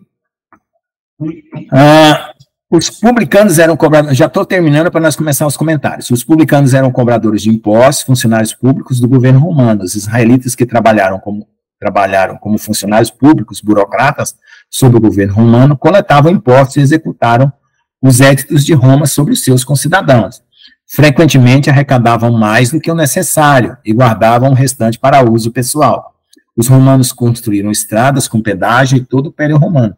E então cobraram os seus súditos para usá-los. Os impostos coletados eram usados para escravizar ainda mais o povo e levar à falência suas economias nacionais, né? E as rotas comerciais eram alteradas para favorecer aqueles que serviam aos interesses do império. Então, o sistema do mundo foi calculado para que ninguém enriqueça, a não ser que se corrompa, tá? Ou seja abençoado por Deus, tá? Porque os impostos eram nesse nível aí. E tá voltando de novo isso aí, tá? Vamos lá, Mateus, um levita era possivelmente um cobrador de pedágio em uma das estradas romanas que ligava as cidades da Galileia. E Yohanan ben Zacariá começou seu ministério no final do inverno, do ano 26 a 27, no 15º ano do reinado de Tibério César, e começou a reinar como corregente com o doente Augusto, né? Então, Tibério estava como corregente do Augusto, né? 27 da nossa era foi o 28º ano do reinado de Herodes da Galileia, e Filipe na Itureia após a morte de seu pai, Herodes o Grande, logo após o eclipse lunar de 10 de janeiro. Então, passou-se aí 28 anos, né, depois da morte daquelas crianças. Foi no 46º ano da reconstrução do templo, desde que Herodes o Grande iniciou o projeto no ano 19, antes da nossa era, né? Então, juntando aí o 19 com o 28, né? Mais ou menos 46, 47. Deixa eu ver o que mais. 27 também foi o ano em que Jesus nasceu, antes da nossa era, né? Não, foi também o ano em que Yeshua, nascido em 3, desculpa. No ano 27 foi também o ano em que Yeshua, nascida no ano 3, estava se aproximando, mas não havia atingido o 30º aniversário, né? Seu 30º ano. Em 16 de fevereiro do ano 27, é a data que Yohanan batizou Yeshua no Rio Jordão, iniciando assim seu ministério. Tá? Então, essa parte nós já lemos. O ministério de Yeshua, aqui está o calendário, tá? Para vocês entenderem quanto tempo durou. Tá? Então, teve festas e Páscoas que Jesus comemorou, né? Páscoa, Pentecostes, Tabernáculos, tal, mas teve uma que ele cumpriu, e foi a última, né? A última que ele estava na terra, ele cumpriu a Páscoa, cumpriu os pães asmos, cumpriu as primícias e cumpriu o Pentecostes no último ano do seu ministério. Entra a segunda camada de profecia de Daniel, início do ministério 70 semanas, 490 dias. Então, aqui, 31, o Tevilá de Yeshua no Yarden, que é o Jordão, por João Batista e Yohanan ben Zacariá. Yeshua começa 40 dias e 40 noites de jejum. Foi no Shabat, no 20º dia do 11º mês. O ano agora é 4026 depois da criação, e é um dia de 16 de fevereiro do ano 27. Semana 1, dia 1. Mateus 3, 13 a 17, Marcos 1, 9, 11, e Lucas 3, 21 e 22. Então, Yeshua veio da Galileia para Yohanan no Yarden para que ele fizesse Tevilá. Mas Yohanan se opôs a ele, dizendo: tu precisa fazer Tevilá em mim, e és tu que vem a mim? Mas Yeshua respondendo: deixe que seja assim por enquanto, porque assim que nos convém cumprir toda a justiça. Então, ele o deixou. Yeshua, depois de fazer Tevilá, logo saiu da água. Eis que lhe abriram os céus, e ele viu o Espírito de Jeová descer como pomba e vir sobre ele. E houve uma voz dos céus que disse: este é meu filho amado, em quem me comprazo. Isso aí foi Mateus 3:13, né? Agora Marcos 1:9. Aconteceu naqueles dias que Yeshua veio de Nazaré da Galileia e fez Tevilá por meio de Yohanan no Jordão. E então, quando saiu da água, ele viu os céus, abriu-se os céus e o Espírito Santo descendo como pomba. Uma voz do céu dizendo, tu és meu filho amado em quem me compraz. Então, houve uma voz do céu, tá? No momento do batismo de Jesus. Tá? Embora não seja especificamente declarada, a partir da declaração de Yohanan a Yeshua, pode-se razoavelmente supor que é neste momento que Yeshua se revela a Yohanan como aquele que ele havia proclamado que ele viria atrás dele para ter lá com o Espírito Santo. Yohanan, cheio do Espírito, desde o ventre de sua mãe, entendeu a importância de ser batizado com o Ruach Kodesh, né? E que Yeshua é quem faria isso, mas ainda não era o momento. 70 semanas, 490 dias após esse evento, Yeshua batiza seus seguidores com o dom do Espírito Santo na festa de Shavuot, né, que é o Pentecostes. Bat Kol, literalmente significa filha de uma só voz. É um termo que os fariseus deram uma voz do céu. Deram a uma voz do céu. Há 3 ocasiões no ministério das 70 semanas do Messias que um Bat Kol, uma voz do céu, né, endossa o seu ministério. Estes 3 incidentes mais tarde induzindo os rabinos fariseus a tomar uma resolução. Não daremos ouvido a nenhuma voz do céu, né? Este princípio ainda é ensinado até hoje, né, nos rabinos, e é ilustrado no julgamento do rabino Eliezer. O Talmud registra a decisão final do tribunal fariseu. Não obedeceremos a uma voz do céu. Talmud babilônico, Bava, Metzia 59b. Olha só o endurecimento do coração dos judeus, tá? Não querem ouvir nenhuma voz do céu. Tá? Não quer, mas ouvir, né? É. Jesus é. Uhum. Aconteceu que quando todo o povo fazia, teve lá, agora é Lucas, né? Yeshua também fez, teve lá, e orando, o céu abriu, e Ruach Kodesh desceu sobre ele na forma corporal como uma pomba, e uma voz veio do céu dizendo, você é meu filho amado em quem me compraz. Genealogia do padrasto de Yeshua, Yosef ben Eli. Yeshua ainda não tinha completado 30 anos de idade quando começou seu ministério na primavera do ano 27, ele tinha 28 anos e meio, pelos nossos cálculos, né? O próprio Yeshua, Lucas 3, 23a, no início do ministério era quase de 30 anos. Então, Lucas, ele diz que ele não tinha 30 anos, era quase de 30 anos, tá? Yeshua é levado ao deserto, jejuou por 40 dias e 40 noites. Shabat, né, o primeiro dia de jejum dele, no 20º dia do 11º mês, do ano 4026, 16 de fevereiro, do ano 27, né, para nós, até o dia 29 do 12º mês, que é dezembro, né? E 27 de março do ano 27. Março, né? De fevereiro, desculpa, 12º mês para eles, para nós aqui é outro. De fevereiro a março, né? Do dia 16 de fevereiro até 27 de março. Tá? Semanas de 1 a 6, dias de 1 a 40, Marcos 1, 12, 13a, 4, 1, 2, Lucas 4, 1, 2. Eu vou só ler isso aqui e já vamos passar para os comentários. Tá? A tradução da King James, né, o mesmo Jesus, no início do seu ministério, era quase de 30 anos. Então, lá na tradução está falando, quase 30 anos. Deu origem a uma confusão cronológica crítica. As palavras em português quase de, geralmente significam aproximadamente ou ao redor, o que seria uma tradução exata para a preposição grega peri, que é matematicamente descrito como um círculo em torno de um ponto, cujo tamanho é definido também pelo autor ou deixado ao critério do intérprete. Por essa razão, os tradutores portugueses da Bíblia traçaram um círculo da frase era cerca de 30 anos, que poderia ser de 25 até 35, dependendo de sua escatologia ou teologia cronológica. Então, eles colocaram para mais, né? Aí eles aproximaram para mais, e era para menos.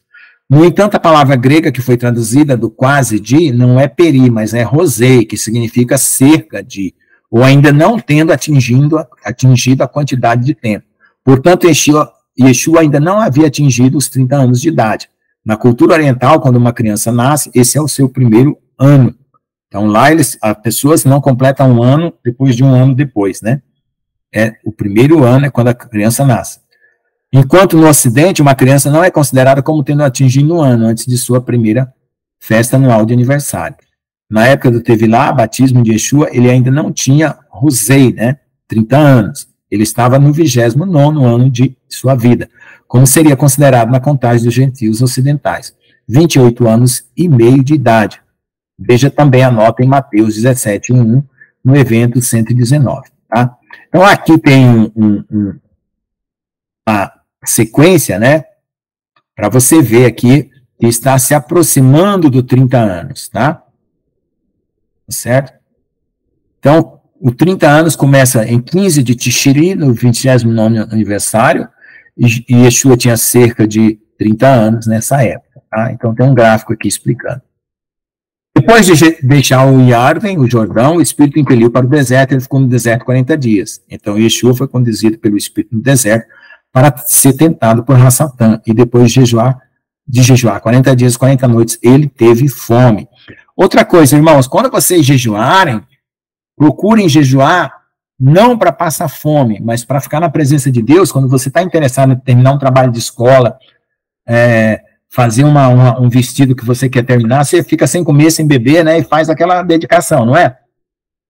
Aí quando você sente fome, você para e vai comer, não é assim? Trabalho atrasado, vestido que quer terminar. Então, quando você for jejuar, faça assim, se interesse por Deus a ponto de estar absorvido até sentir fome. Aí depois você para comer, tá? Não, Deus não quer que você se maltrate com o jejum. Você faz porque você está tão envolvido com a presença de Deus que você não sente fome nem sede. Esse é o jejum que agrada a Deus, tá? É um jejum de dedicação, não é de sacrifício.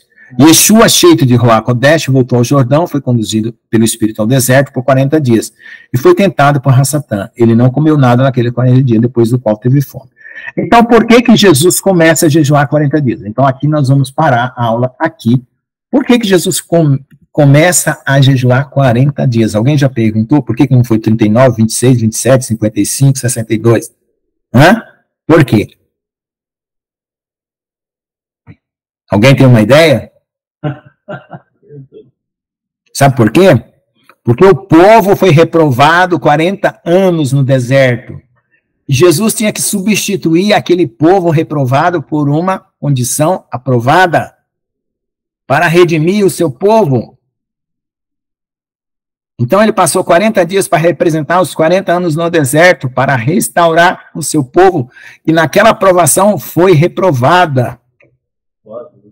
E outra coisa, gente, quando o Senhor Jesus recolher sua igreja, que as pessoas forem para o deserto, o Senhor vai preparar das pessoas passarem novamente, né, igual o que aconteceu com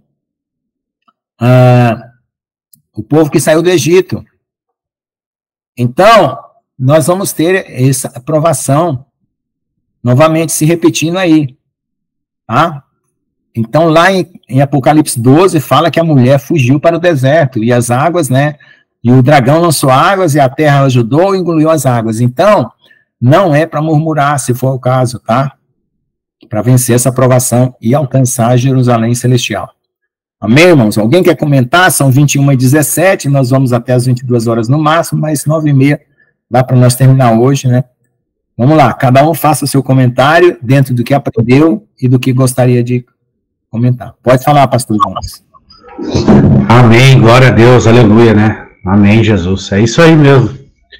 E muito bom, né? E até o pastor Lucas falou algo interessante ali, né? Da questão do nosso esforço, né? O nosso esforço é a nossa rendição, né? É a nossa rendição ao Espírito Santo de Deus, olha só. Né? Ele vai nos fazer renunciar, né? E renunciar o quê? O orgulho, todo tipo de orgulho humano, né? Pode ser qualquer coisa, né? Se você se acha inteligente, bonito, né? Você tem 15 diplomas, né? O teu orgulho religioso por seguir as 613 regras irrepreensivelmente, né? Então, esse é o nosso esforço, é nos render, né? Nos render ao Espírito Santo, e daí o Espírito Santo vai nos ensinar a renunciar a essas coisas, né? Amém. Realmente renunciar o orgulho, né? Qualquer tipo de orgulho humano, amém, né? amém. Pode existir, né? Muito bom. Amém? Amém? Deus abençoe, amados. Eu vou precisar sair, tá? Que Deus abençoe todos poderosamente aí, em nome de Jesus, viu? Em nome de Jesus. É melhor falar aqui porque não dá ainda. O irmão João vai comentar aqui também. Vamos ver. Paz, irmãos, vou comentar aqui para não dar eco, né? O que Deus me preparou foi esse tempo todo aí, ó, para não reclamar do deserto que o Senhor me colocou. E ele falou que o que eu vivo, né, o profeta que eu vivo é as coisas que vai acontecer, entendeu? Então não reclame, tá? O deserto que Deus me colocou, arrepender, né, de todas as coisas, depois que Deus me trouxe para cá, amém? Amém. Você já viu falar do baiacu? Um peixe chamado baiacu, que ele tem um veneno terrível. E para... O baiacu, ele tem um veneno terrível, eles deixam vários dias, não sei se é 40 dias, numa piscina, até soltar o veneno, para poder ser alimentada. A pessoa se alimentar desse baiacu. Então, quando nós saímos do mundo, nós estamos com o veneno do baiacu. Então, às vezes, a aprovação vem para você dissolver esse veneno no deserto, viu? Para você se tornar um pão agradável para Deus. Amém? O pastor João Carvalho quer comentar, quem mais? Pode comentar, pastor João. Estou procurando peixe, que ideia bacana. Tá o quê, pastor? Achei o peixe. Amado, eu tenho uma pergunta a você, achei muito interessante aqui, eu nunca tinha ouvido isso antes, sobre os fariseus e não querer ouvir a voz. Quem é que está lá? Isso aí o que é isso num tribunal deles? Mano? Eles tomaram essas decisões porque eles querem seguir as próprias regras. Então, eles não aceitam que Deus interfira nas regras dele. Eles chegam a dizer que o que eles determinam, Deus tem que obedecer. Eu sei disso. Até o nome do Pai parece que significa alguma coisa assim também, que Jesus tem que obedecer o que ele fala. Isso aí é porque na corte lá deles, teve pessoas trazendo casos dizendo que ouviu vozes do céu, foi por isso que eles fizeram isso? Você sabe a história disso? Por quê? Não, a história do porquê eles falaram isso na corte deles é porque eles estavam tendo casos na corte que as pessoas estavam falando. Eles tomaram essa decisão, escreveram lá no Talmud deles, mas eu não sei o evento exatamente porque eles decidiram assim. Ok. Tá certo. Talvez mais pra frente possa ter algum comentário. Pode falar, Maninha. Eu queria que tu repetisse aí aquela fala sobre a faixa etária das crianças, que você falou que as crianças, a partir de 12 anos, elas já têm consciência do certo ou errado. Eu queria que você repetisse aí para eu poder só confirmar uns estudos meus aqui que eu estou fazendo. Tá bom. Então, biblicamente falando, o Senhor estipulou uma data para que as pessoas começassem a assumir a responsabilidade de suas atitudes, né? Então, como a Bíblia é baseada na criação de Deus, né? A maneira como Deus nos criou, então ele estabelece a idade de 12 anos, e os judeus sabem disso, e fazem uma prática que no nosso mundo ocidental não existe essa prática, né? Quando a gente comemora, completa 18 anos, ninguém faz uma festa dizendo, a partir de hoje você é um homem, assuma essa responsabilidade, você fala do que você pensa, do que você faz. Ninguém faz uma festa assim, né? Mas lá os judeus, eles fazem essa festa, onde eles reconhecem como é que fala? A maioridade a partir dos 12 anos. Então, as responsabilidades das atitudes começam a ser imputadas nessa idade. E eu estava falando o seguinte, que para o arrebatamento, a pessoa tem que estar atenta à volta de Jesus. Então, crianças, nós estamos nos últimos 7 anos, tá? Entramos na era, na última semana de Daniel, no dia 26 do mês passado, que o dia da era da igreja acabou. Então, nós vamos entrando agora nos últimos 7 anos da Terra. Então, o que acontece? Se você pensar assim, quais as crianças que no dia do arrebatamento vão estar prontas para ser arrebatadas sem nenhum problema? As que tiverem de menos de 5 anos agora, né? Porque se o arrebatamento demorar 7 anos, tudo bem, 7, 5 dá 12. Se o arrebatamento demorar 3 anos e meio, dá 8 anos e meio, né? Então, nós temos que estar atento para essas crianças que hoje estão maiores de 5 anos, para ir ensinando elas a se desviar dessas coisas que estão surgindo agora.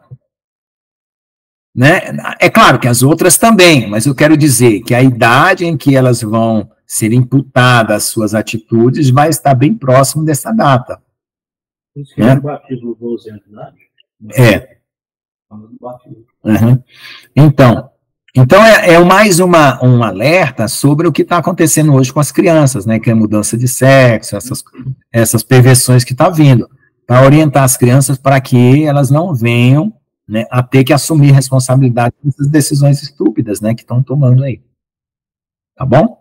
Que estão influenciando. Pode falar, irmão Geraldo. Então, eu vou comentar uma coisa que eu achei interessante. Claro, eu concordo em partes que você falou, que o pastor Jones falou, sobre o arrependimento. O arrependimento, o que eu acredito, é mudança de caminho, mudança de direção. Arrependimento é mudar de direção, mudar de caminho. Porque, igual aquele versículo fala, se o meu povo, que chama pelo meu nome, se arrepender e mudar de caminho, eu vejo e sararei a tua terra. E eu vejo, igual você fala, sobre o Espírito Santo. Ele faz isso, faz aquilo. O Espírito Santo é nosso ajudador. Você tem que se esforçar, você tem que querer. Ele te ajuda a se libertar. Mas a decisão tem que ser sua, você tem que querer. Ele é o ajudador. Então, tudo aquilo que você quiser, orar a Deus por ajuda, Ele te ajuda a cumprir o que você determina no teu coração.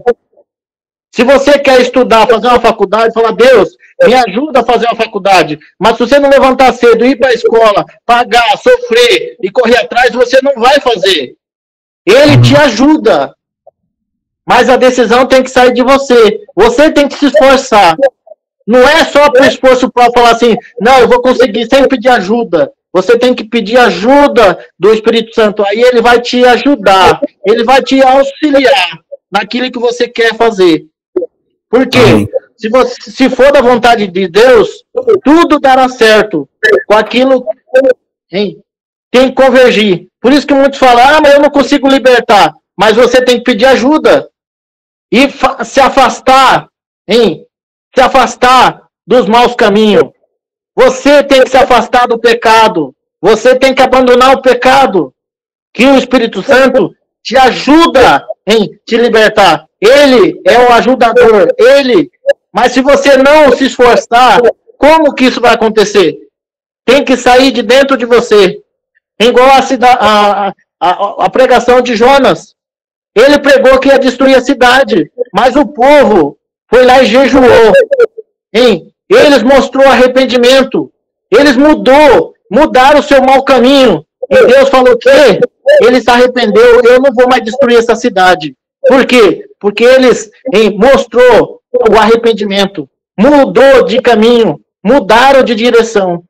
Assim que eu creio. Amém, irmão Geraldo. Amém. Igual o profeta. Amém. Amém. Eu vou precisar sair agora, irmãos. Boa noite a todos. A paz do Senhor. Amém. Tá bom. Foi a Gessilene que falou da idade da responsabilidade. Sim, fui eu. Teve profetas americanos aqui, eles citaram Jeremias 31:15, que o arrebatamento das crianças vai ser o primeiro, antes do arrebatamento geral da igreja. E ele citou Jeremias 31:15. Eu quero mostrar para você. Raquel chora a seus filhos, que não quer ser consolado. Só queria mostrar isso para você, e me lembrei aqui agora. Passando o que foi falado. Né? Tá. Jeremias 31:15, né, pastor? Sim, fizeram referência ao arrebatamento das crianças, como o pastor Lucas tem falado, na idade da responsabilidade. Amém. Não, como eu trabalho com crianças especiais, e tem as crianças autistas, e tem umas crianças que o autismo ele não vem sozinho, ele vem com algum outro comprometimento, que se chama alguma comorbidade. E uma das comorbidades que está aflorando e que os psiquiatras e os psicólogos estão alertando a gente, é que vem agora o autista com TOD. O que é TOD? É transtorno opositor desafiador, ou seja, não aceita regra nem limites. Então, eu estou com algumas crianças autistas que estão sinalizando o TOD.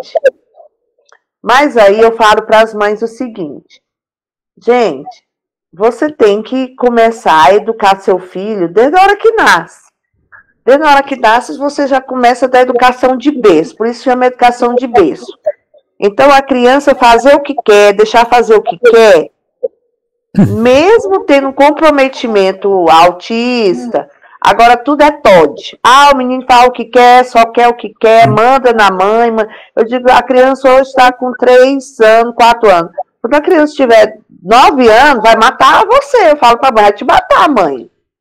Porque você não está dando limite, não está dando regra. Então, isso, eu acho assim, que é uma desculpa, eu não sei, nesse mundo aí que está vindo aí, que quando dá 12 anos, é fechado o diagnóstico de TOD, só estão fechando com 12 anos, que é o transtorno opositor desafiador. Mas alguns psiquiatras já estão vendo que criança com 4, 5 anos já tem TOD, já dá para fechar, só que só aceito a partir dos 12 anos. Então, a criança faz o que quer, manda na mãe, ou seja, os pais são escravos dos filhos. Então, eu falo, mãe, vocês têm que educar, o menino é TOD, aí vai deixar fazer o que quer? Não, começa a dar limite e regra, isso é educação básica para todo mundo, para todos. Ah, porque autista é tadinho. Não, não é tadinho não, tem que dar regra, tem que dar limite. Então, é isso que está acontecendo, e assim, há uma hora que eu fico sem paciência com as mães. Eu digo, mãe, eu estou te explicando, eu estou sinalizando para você. Não deixa seu filho fazer o que quer, porque quando der 10 anos, 12 anos, vai te matar. Toma cuidado, eu sou bem franca. Por quê? O que está acontecendo? Crianças de 8 anos, pega a arma do pai, que o pai é militar, tá matando pai e mãe aqui em Brasília. Entendeu? Então as crianças estão matando pai e mãe. Aqui no Brasil e nos Estados Unidos a gente vê os casos. Ah, deixa eu fazer o que quer. Vai chegar um tempo, eles estão perdendo o controle. Então é isso que só veio concluir assim, o meu pensamento de que com 12 anos realmente a criança tem condições mesmo de discernir o que é certo e é errado. E com 12 anos é que está sendo fechado o diagnóstico do TOD, que eles estão fechando, com 12 anos, que é o tal do pré-adolescente rebelde, que é o rebelde. O rebelde fala o que quer, sai a hora que quer, fuma droga, vai para prostituição, tudo, e os pais perderam o controle, não é? Então, isso, Lucas, que você falou, só concluiu e só confirmou o que já está acontecendo, e os pais estão sem controle sobre os filhos. Hoje, com 4 anos. Eu digo, meu Deus, com 12 anos, como é que vai ser? Entendeu? Só comentando bem rapidinho, eu sei que já está saindo, sobre esses 12 anos que tem sido falado, essa idade de responsabilidade, é o Senhor que vai decretar isso, sabe? Não é que vai dar 12 anos, o Senhor vai fazer essa linha, não é isso, né? Na idade de responsabilidade que a criança já tem 9 anos, já está fazendo sexo, fazendo qualquer tipo de coisa, né? É uma estipulação de idade de responsabilidade pelos seus atos, né? Sobre o autismo, eu tenho uma filha autismo que ela foi diagnosticada autista, e ela me ensina muito isso, ela também está fazendo psicologia. Eu sei muito pouco dessa área, só o que ela me fala que aqui nos Estados Unidos eles falam o autista que é muito funcional e pouco funcional, né? Então eu falo, se você é autista, por que você consegue fazer tudo isso? Ela falou, porque eu sou autofuncional, né? Isso. E ela falou que aqueles que têm menos funcional, os que têm mais trabalho, é o caso da nossa Marinha, outras que tem muito problema com as crianças. Muito difícil, tá, Gisele? Só o que eu posso falar. Porque eu ensino ela sem parar sobre as coisas de Deus, sobre essas coisas, ensino tudo. Mas você vê que tem a mente não capta, não sei qual lance que é, sabe? Você vê que tem alguma coisa que não observa. É complicado, tá? Essa área. Pastor João. Porque irmão José, na igreja que eu congregava, tinha uma pastora lá que o filho dela é autista, e ele já é rapaz, né? E aí quando ela ia pregar a palavra, a gente tinha que ficar observando ele, né? Porque a gente, como intercessor na igreja, a gente ficava observando. Então quando ele marcava para sair para a rua assim, a gente tinha que conversar com ele para desviar aquele dele e dava trabalho. Porque é igual o pastor João falou, né? Todos os autistas têm uma variação, a irmã Gisele sabe disso. Sei, são os 3 níveis. Isso. Tem uns que eles não aceitam a opinião, eles falam assim, é desse jeito e pronto. Eles quebram tudo. Eu tô com já 3 crianças que quebrou o consultório do médico. A mãe filmou, mandou para mim. Quebrou o consultório quando chega lá na escola. Então, eu digo, mamãe, aí os médicos já fecham o diagnóstico, autista pode. E tem que dar limite. Agora é o seguinte, é porque o autista, o funcional, que é altas habilidades, é o nível 1, que é o leve, que é o Asperger, o 2, que é moderado, e o 3, que é severo, que o severo sai correndo. Ele sai correndo, ele não tem noção do perigo, não tem noção de nada. Então, existe esse lado puro do autista, né? Que eles são muito puros, eu percebo isso. Sim.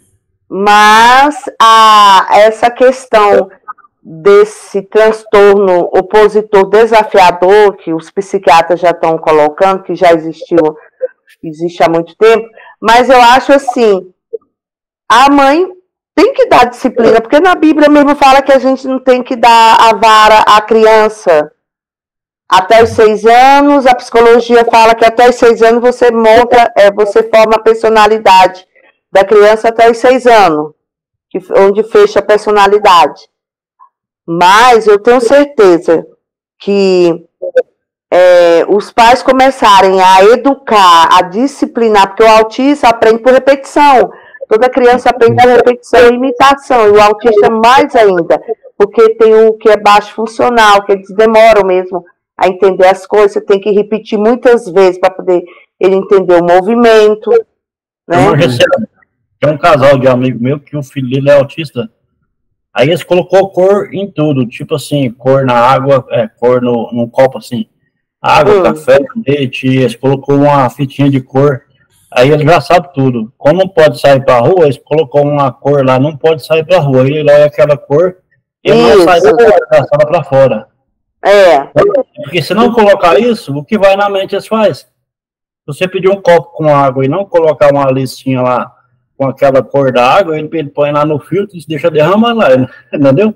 E vai, os pais vão descobrindo alguma linguagem, alguma forma para trabalhar. O Lucas mesmo, eu falo pro Lucas, o Lucas ele tem autismo, um autista Asperger, ele tem hiperfoco.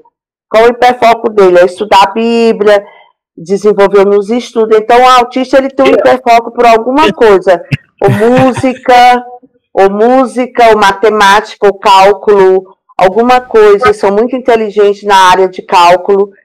Então, existe o altamente funcional, que são os autistas leves ou Asperger. Meu irmão José, você está abrindo minha mente falando com um amigo. Agora eu tô profeta. Eu falei grato com o Lucas, agora eu sei o que é, tá vendo? O Lucas Então, o Lucas quero ser autista para me aposentar. Por isso que aqui, ó, ela quando os dedos da unha é tudo comida por causa disso. Eu não entendi por quê. Deixa eu explicar, Gessiane, tem um problema aí, ó. Ansioso. Como aquele partido do lado do coração, ele adota a filosofia do Aleister Crowley, que dizia tudo é permitido, eu posso fazer qualquer coisa, porque é tudo da lei, né? Então, as crianças autistas estão recebendo essa influência, porque a Bíblia fala que quando a criança é pequena, os espíritos de demônios entram na criança e sugerem as coisas. Isso se chama espírito de estultícia. O espírito de estultícia, muitas vezes, só sai com uma palmadinha. E o partido do coração, ele não gosta da palmadinha. Então, tem que tomar cuidado com isso, porque às vezes você vai falar para pôr regras, e uma hora alguém pode dizer que você está insinuando certo? A palmadinha e o partido do coração perseguir você. Tá? Então, por causa dessa filosofia do tudo pode, que é tudo da lei, que é do Alex Crowley, que é um bruxo que incentiva esse lado aí do partido do coração. Eu entendo que a amada Gessiana está falando, tá? E eu concordo com ela, tá? Porque eu tenho feito isso na minha casa, apesar da minha filha ser, que nem você falou, alta funcional, sabe? A contínua repetição de Deus, eu falo para ela, Deus é isso, está acontecendo. Realmente, hoje, apesar de sentir esse, com falta de amor, esse vago, ela mantém esse negócio, ela mantém muitas coisas. E também, até na nossa irmã lá também, o contínuo ensinamento de Deus aos filhos, não é que eles vão perder tudo, eles mantêm, sim, eu concordo isso com você, porque a minha filha manteve. Não manteve 100% que eu falei, mas manteve uma boa porcentagem, 50%, tá? Manteve. Eu concordo com você, viu, Luciano? Isso eu não sei o que falar em regras, né? Que nem o Lucas pode falar, se você chegar lá dando cacetada, acho que ninguém vai querer isso, né? Mas as mães, aqui o grupo é dividido, tem umas mães que dão palmada nos filhos, que já segue uma... E as mães falam, comigo não é assim, não. Quem manda sou eu, a autoridade sou eu. Então tem umas mães top pra gente trabalhar. Agora tem umas mães que estão sendo escravas dos filhos. E eu falo, mãe, você toma cuidado.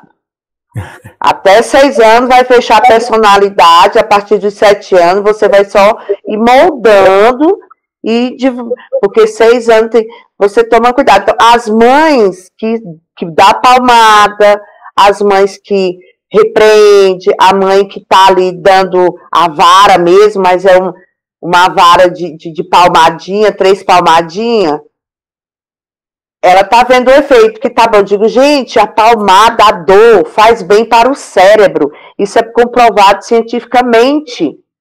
Por que Deus fala, quando Deus ensina no amor e na dor? Porque a dor ensina. E aí, teve hoje mesmo, uma mãe falou assim, a filha dela tem 3 anos, é autista, mas é microcefalia, tem outros comprometimentos. Ela fala, Gessiane, a minha filha tem uma hora que está querendo dar birra, eu dou uma palmada, ela no instante fica boazinha. Eu digo, é porque a dor ensina. A dor ensina. Isso faz bem para o cérebro, a dor. O negócio é porque ninguém quer sentir dor. Bater no meu filho que é autista, tadinho. Não é tadinho, não. Nós somos... eu digo, gente, eu fiz curso, e os cursos que eu aprendi não era para tratar as crianças especiais como tadinho, não. Primeiro que não tem nenhum tadinho, eles entendem. O que tem um comprometimento cognitivo, a gente já trabalha de outra forma, porque é um comprometimento cognitivo, é deficiente intelectual, não entende nada, você tem que estar fazendo todo o movimento para poder a criança ser um adestramento, então tudo tem sua especificidade. Mas o autista, ele tem um lado que ele aprende, tem que repetir, tem. Então, são os níveis diferentes, formas diferentes. E o bom do autista, que eu falo assim pro Lucas, que é o Asperger, que é nível 1, que tem hiperfoco nos estudos e tudo, são altas habilidades. Vai deslancha aí, como o Lucas deslanchou, e tantas outras crianças e muitos outros cientistas também que foram muito autistas, né? Vários cientistas foram autistas. E é isso aí. Agora, o que eu acho errado é que as mães estão deixando fazer o que quer e depois ficam, eu não durmo, eu não como, eu não faço isso porque o filho não deixa de quer, porque vocês estão sendo escravos. Mas o grupo é dividido. Tem umas mães que são escravas dos filhos, tem umas mães que dão palmada. E aí eu dou maior apoio às que dão palmada. Mas fala para dar com a vara, não com a mão, porque depois tem um pastor que prega que quando você dá com a mão, depois você vai querer fazer carinho, e o símbolo é o mesmo. Então é melhor usar um outro símbolo para correção, que é a varinha e a mão para carinho. Luciano, a palavra foi abençoada que você falou aí, da gente aprender muita coisa, aprender a amar com a dor, né, pastor João? O cérebro faz bem a dor. Eu mais meus irmãos, eu com uns 8 anos de idade, Eu nunca tinha saído de perto dos meus pais, eu fiquei 7 meses em outra cidade para estudar. E os meus irmãos, todos eles, foram levados pelos meus tios para estudar, porque onde que a gente morava não tinha como estudar. Então, assim, a gente aprendeu muito com a dor da saudade. Tá? A dor, ela ensina muita coisa. Tem que ralar mesmo. O mundo a gente tem que ralar, é luta. Eu já tem que ralar mesmo. Então, boa noite, a paz. Deus abençoe você, Gessane. Deus abençoe você, assim, ó. Trabalho muito difícil. Deus continue te guiando, tá? Em nome de Jesus, tá? Amém. Boa noite. Quem que vai orar para agradecer? Nós encerrar, que já são 9h44. Eu posso orar rapidinho. Então, ore aqui para nós agradecer. Senhor, meu Deus e meu Pai, nós queremos te louvar e te agradecer, Senhor, por esse momento enriquecedor, Senhor, nas nossas vidas, no nosso amadurecimento espiritual, no nosso amadurecimento emocional e também profissional, Senhor. Te louvamos e te agradecemos, Senhor, pela vida de cada um que está aqui presente e pelos mesmos ausentes, Senhor. Abençoa cada família, abençoa a cada um de nós, Senhor, para que possamos estar sempre firmes no teu caminho e que está sempre, ó Deus. E o Espírito Santo é que nos convence do pecado, da justiça e do juízo. Amém. Que possamos estar firmes, Senhor, até a volta de Jesus. Amém. Amém. Glória a Deus. Ele está voltando. Glória a Deus. Boa noite para todos. Obrigado por ter vindo. A casa foi cheia. Volte na quinta-feira. Pai, tá bom. Deus que abençoe. Amém. Falou de novo. Falou.